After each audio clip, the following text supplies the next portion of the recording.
Alright, guys, let's talk about cherry picking. I'm of the impression that cherry picking the biblical story is kind of the only way that that people could believe it, really. You know, there's tons of things that are in the Holy Book that people just don't follow and don't do. Um, you know, First Corinthians 7:4 says that the wife doesn't even rule over her own body, but instead her husband does. I mean, we know today that that's immoral, but that's in there, and nobody believes it because people cherry pick. Um, you know, if a wife helps her husband during a fight and hits the other guy in the balls, she gets her hand chopped off, and that's in Deuteronomy 25:11, and nobody believes that stuff is true. You know, um, let's see if I can run a few more off to you. Um, Luke 16:18, everyone who divorces his wife and marries another commits adultery, and the same is true if a wife divorces her husband. You can't even get a divorce, but you see the divorce rates and among Christian people, and they don't fancy themselves adulterous people because the relationships are over. But it doesn't matter what we think. At least that's what the mind of the religious person would suggest. um, it's full of BS.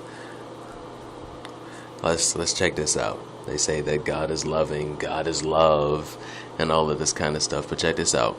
Isaiah 13:9 to 13:15.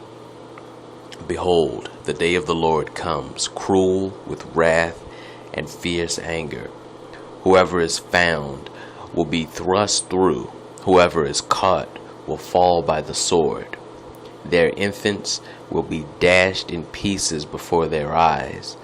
Their houses will be plundered and their wives ravished.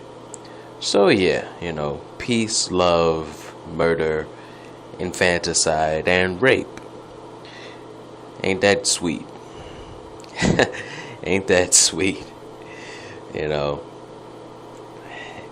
There's tons of things like that. I mean, there's a bit in there, and you can look it up. I got it somewhere in my notes, but it's not with me. But there's a bit in there about how if you defy God, then you'll be made to eat your babies. Eat your babies, I'm saying.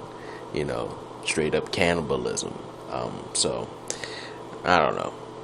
I don't know how anybody does it. I don't know how anybody believes it at this point, but this is basically what I'm saying, man. I'm going to do a follow-up video on this just to further the point, but you can say what you want, but the only way that the church could even function is via cherry picking, because nobody follows the holy book to the letter, because you can't. I mean, you just can't. It's not realistic. It doesn't make sense. There's something in there about how you can't shave your beard, or you can't wear a round haircut, can't wear mixed fabrics. Women have to cover their head when they pray. Women can't talk in church at all. Can't talk in church at all. I've seen female pastors, so that tells you right there that nobody's taking this stuff all that seriously. If you like, in the follow-up, I'll bring those verses as well and quote them straight to you. But to the Christian community, I just want to know if it's okay to cherry pick the holy book, if it's okay to pick and choose what parts of the Word of God one follows, then how is the holy book valid at all? How is there any validity to it if everyone can simply pick and choose which parts they think are relevant and which parts aren't? That sounds like moral relativism, something that the Christian community has, largely been against in many instances. and many debates. But that seems like what you're doing, just being relativistic while choosing what parts of the tale you want to keep and which parts you don't.